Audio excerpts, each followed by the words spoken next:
नमस्कार, किंग वार्ता न्यूज में आपका स्वागत है। मैं हूं रमेश पहाड़िया। शुरुआत करते हैं आज की हेडलाइन से। 2022 में अनिल शर्मा भाजपा के नहीं बल्कि कांग्रेस के टिकट पर मंडी सदर से लड़ेंगे चुनाव, बोले कांग्रेस के महामंत्री आश्रय शर्मा। हिमाचल के युवाओं का इंजीनियरिंग से मोह भंग, पॉलिटेक्निक कॉलेजों में 4000 से अधिक सीटें रही खाली। ओल्ड पेंशन बहाली को लेकर एनपीएस कर्मचारी महासंघ का प्रदेश भर में प्रदर्शन। कंडक्टर भर्ती पेपर लीक में फंसेगी कई बड़ी मछलियां, बोले डीजीपी संजय कुंडू। हिमाचल में कोरोना के मामले 20,000 के पार, 17,000 से अधिक हुए रिकवर। चंबा के बाद आज बिलासपुर में आया भूकंप, कोई नुकसान नहीं। मनाली की 5,228 फीट ऊंची चोटी पर पहली बार फहराया तिरंगा।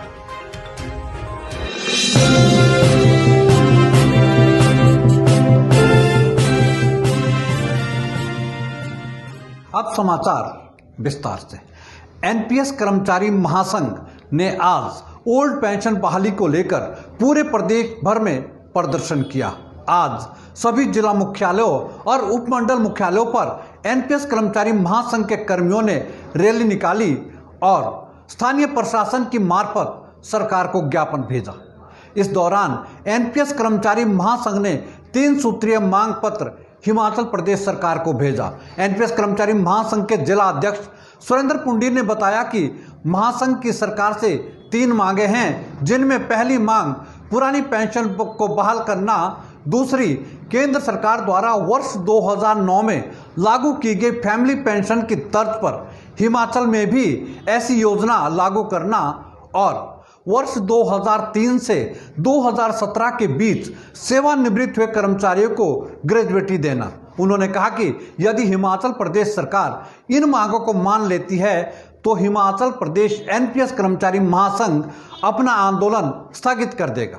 हम लोग आभारी है जिला सिरमौर के सभी कर्मचारी संगठनों के, जिन्होंने भरपूर सहयोग इस एजिटेशन को कामयाब करने के लिए दिया। हमारी 3 सूत्रीय मांग है। पहली मांग है सभी कर्मचारियों के लिए, चाहे अधिकारी हो, पुरानी पेंशन बहाल की जाए। दूसरी मांग है 2009 में केंद्र सरकार में सेवारत कर्मचारियों के लिए अपंगता अथवा मृत्यु के बाद फैमिली पेंशन का प्रावधान किया है। Honourable chief minister Himachal Pradesh ने हमसे वादा भी किया है कि तुरंत इसे लागू कर दिया जाएगा, परंतु अफसोस है अब तक वो लागू नहीं हो पाई है। और तीसरी डिमांड है हिमाचल प्रदेश सरकार ने जबकि 2017 में डीसीआरजी यानी 2003 के बाद नियुक्त कर्मचारियों के लिए डेथ कम ग्रेचुटी रिटायरमेंट ग्रेचुटी अलाउंस किया। अगर भारतीय जनता पार्टी द्वारा अनिल शर्मा को ऐसे ही प्रताड़ित किया जाता रहा तो वर्ष 2022 में होने वाले चुनाव में अनिल शर्मा मंडी से भाजपा से नहीं बल्कि कांग्रेस के प्रत्याशी होंगे। यह बात मंडी में आयोजित पत्रकार वार्ता में प्रदेश कांग्रेस के महासचिव आश्रय शर्मा ने कही। आश्रय शर्मा ने कहा कि भाजपा द्वारा मंडी जिला में कोई भी ऐसे विकास का कार्य नहीं किया है जिसके दम पर भाजपा वोट मांग सके। आश्रय शर्मा ने ऐलान किया कि यदि जयराम ठाकुर 2 वर्षों में मंडी में एयरपोर्ट बनाकर तैयार करेंगे तो वह राजनीति छोड़ देंगे। उन्होंने कहा कि हिमाचल प्रदेश के जल शक्ति मंत्री महेंद्र सिंह द्वारा जो बयान दिए जा रहे हैं वह पूरी तरह राजनीति से प्रेरित है। उन्होंने कहा कि अनिल शर्मा का मंडी में एक अपना रुतबा है तथा वह महेंद्र सिंह जैसे नेताओं से डरने वाले नहीं है। नाटक बातें करके उनको ठगने का प्रयास किया है। आप जानते हैं प्रदेश के अंदर लोकसभा के चुनाव में 70% मतदान जो है भारतीय जनता पार्टी के पक्ष में हुआ। एक रिकॉर्ड तोड़ मतदान हुआ। पूरे देश के अंदर सबसे ज्यादा अगर कहीं भारतीय जनता पार्टी के पक्ष में मत पड़ा तो वो हिमाचल के अंदर पड़ा। परंतु आज आप देखते हैं 3 साल का इनका कार्यकाल समाप्त होने वाला है, परंतु 5 काम ये नहीं गिना सकते। मैं भारतीय जनता पार्टी को ये कहना चाहता हूं कि अगर उनके मुख्यमंत्री, मंत्री या अन्य सरकार के कोई गणमान्य। ऊना जिला के बंगाणा में ग्रामीण विकास विभाग द्वारा एक कार्यक्रम आयोजित किया गया। इस मौके पर केंद्रीय वित्त राज्य मंत्री अनुराग ठाकुर ने कहा कि भाजपा का लक्ष्य है कि वर्ष 2022 तक किसानों की आय दोगुनी की जाए। अनुराग ठाकुर ने कहा कि हिमाचल प्रदेश सरकार द्वारा बेहतर विकास कार्य किए जा रहे हैं। केंद्रीय वित्त राज्य मंत्री ने बताया कि प्रधानमंत्री नरेंद्र मोदी ने किसानों के दर्द को समझा और इतिहास में पहली बार किसानों के खाते में सालाना 6-6 हजार रुपए की राशि दी गई। कंवर जी चिंता करेंगे तो निश्चित तौर पर हमारे किसानों की आय बढ़ाने की। और मुझे खुशी की बात की है कि कृषि के साथ साथ पशुपालन और मत्स्य विभाग भी इनको दिया गया है। इसका लाभ ये होगा कि केवल कृषि नहीं, इसके साथ पशुपालन, मछली पालन, इनका भी कैसे लाभ मिल सकता है। ग्रामीण विकास में मनरेगा में दिहाड़ी लगा के कोई और काम करके कैसे ज्यादा लाभ मिल सकता है। गांव में रहकर आपकी आय कैसे ज्यादा बढ़ सकती है, इसके लिए खाका ही लगातार घूमते रहते हैं। और ऊना जिला में इन दिनों बाहरी राज्यों के व्यापारियों की भरमार है। जानकारी के मुताबिक फेस्टिवल सीजन को देखते हुए बाहरी राज्यों के व्यापारी इन दिनों कपड़ों, खिलौनों, सजावटी सामान और रजाई गद्दों का व्यापार कर रहे हैं, जिसके चलते स्थानीय व्यापारियों को भारी नुकसान हो रहा है। आज ऊना जिला के व्यापारियों ने आबकारी एवं कराधान विभाग के साथ मिलकर ऐसे दुकानदारों के प्रतिष्ठानों पर छापेमारी की और उनसे जुर्माना वसूला गया। के बाद देखिए, मंदिरों के बाद गुरुद्वारों में भी नवरात्र की रही भीड़। हिमाचल में फल सब्जियों को हुआ है कोरोना। मांगों को लेकर एबीवीपी ने किया धरना प्रदर्शन।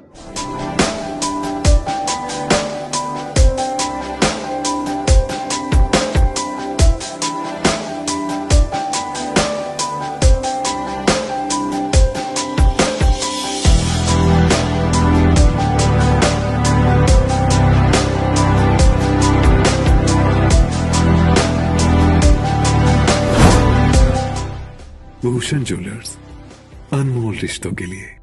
के बाद आपका स्वागत है। हिमाचल प्रदेश में मंदिरों के खुल जाने के बाद अब पांवटा साहिब गुरुद्वारे में भी रौनक लौट आई है। नवरात्र के दौरान पांवटा साहिब गुरुद्वारों में श्रद्धालुओं की खासी भीड़ देखी गई। पांवटा में किस प्रकार की व्यवस्था गुरुद्वारा प्रबंधक कमेटी द्वारा की गई है, देखिए हमारी संवाददाता अंकिता नेगी की रिपोर्ट। सबसे पहले आपका यंग वार्ता न्यूज़ में स्वागत है। तो सर, आपने त्योहारों के सीजन आने वाले, शुरुआत होने वाले, यहाँ पे श्रद्धालुओं का तांता लगा हुआ है, भीड़ लगी हुई है, तो आपने क्या कोरोना काल के चलते भी उनके लिए क्या कुछ व्यवस्था किया, बता सकते? वाहिगुरू जी का खालसा, वाहिगुरू जी की फतेह। ਇਹ ਪਵਿੱਤਰ ਸ਼ਹਿਰ ਸਾਹਿਬ ਸ੍ਰੀ ਗੁਰੂ ਗੋਬਿੰਦ ਸਿੰਘ ਮਹਾਰਾਜ ਨੇ ਪਾਉਂਟਾ ਸਾਹਿਬ ਦੀ ਆਪ ਸਥਾਪਨਾ ਕੀਤੀ ਹੈ।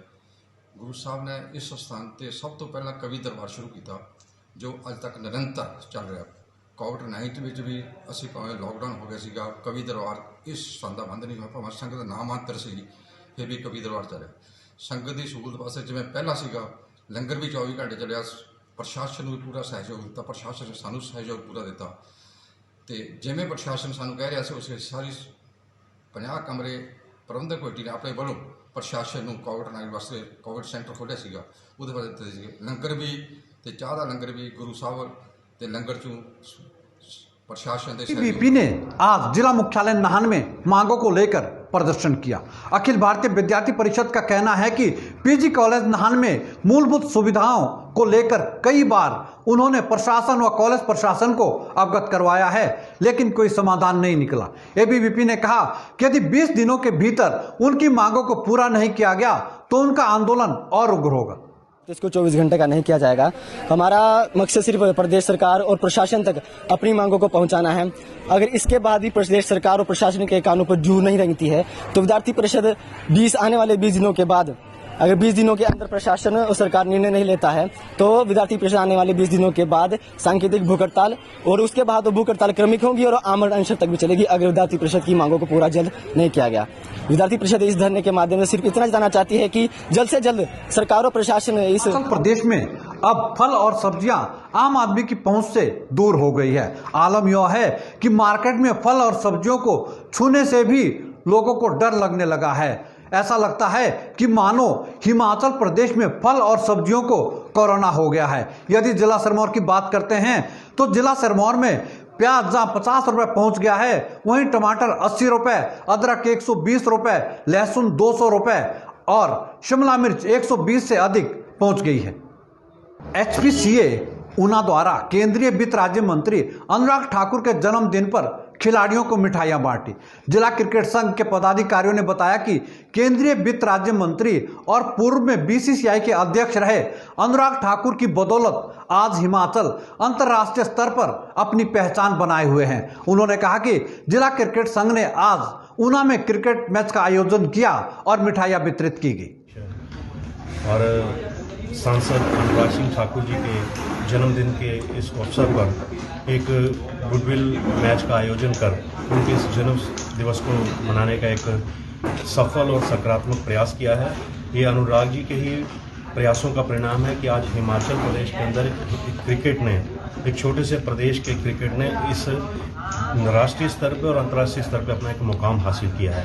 उनके लगातार प्रयासों से हिमाचल प्रदेश के अंदर आज हमारे पास 4 भव्य क्रिकेट क्लब द्वारा पोलियो उन्मूलन को लेकर आज धर्मशाला में साइकिल रैली निकाली गई। इस मौके पर डीसी कांगड़ा राकेश प्रजापति ने साइकिल रैली को रवाना किया। डीसी कांगड़ा ने बताया कि भले ही हमारा देश बहुत पहले पोलियो मुक्त हो चुका है, फिर भी लोगों को जागरूक करने की आवश्यकता है। क्या मतलब है, और ये भी क्वेश्चन पूछा जा सकता है कि इंडिया तो पोलियो फ्री हो गया, तो ऐसा क्यों? आप लोगों ने बहुत जगह सुना होगा ये बात कि दुनिया के किसी कोने में बटरफ्लाई जब फ्लटर करती है तो उसका पूरे दुनिया में किस कोने में जाकर इम्पैक्ट हो रहा है इसका किसी को नहीं पता। तो आपका एक छोटा सा प्रयास यहाँ पर एक कैंपेन के माध्यम से जो शुरू किया, हो सकता है कि विश्व के कौन से कोने में जाके गूंजेगा इसका आपको भी नहीं पता होगा। आपके फेसबुक के माध्यम से, सोशल मीडिया के माध्यम से ये कैंपेन है जो लोगों तक पहुंचेगा। बहुत अच्छा। National highway 707 Laldhang Hatkoti via Shillai की मुरम्मत का कार्य आज एनएच विभाग द्वारा शुरू किया गया। एनएच अथॉरिटी ने पांवटा के बद्रीपुर से पैचवर्क का कार्य आज आरंभ किया। बताते हैं कि प्रथम चरण में यह पैचवर्क पांवटा से स्टोन तक होगा, उसके बाद आगे किया जाएगा। देखिए पांवटा से हमारी संवाददाता अंकिता नेगी की विशेष रिपोर्ट। कहाँ तक ये सड़क निर्माण का कार्य? पुल से लेके स्टोन पुल तक पैच लगे हैं इसमें। अच्छा, पैच वर्क चल रहा है अभी? हाँ पैच। तो सर कब तक ऐसी जाम की स्थिति बनी रहेगी और कब तक ये खुद बनेगा पूरा? बस लग जाएगा हफ्ता 15 दिन। हफ्ता 15 दिन। सर किसके द्वारा ये कार्य किया जा रहा है? अच्छा, मतलब एनएच या पीडब्ल्यूडी विभाग द्वारा, किसके द्वारा ये कार्य को सिखाया जा रहा है?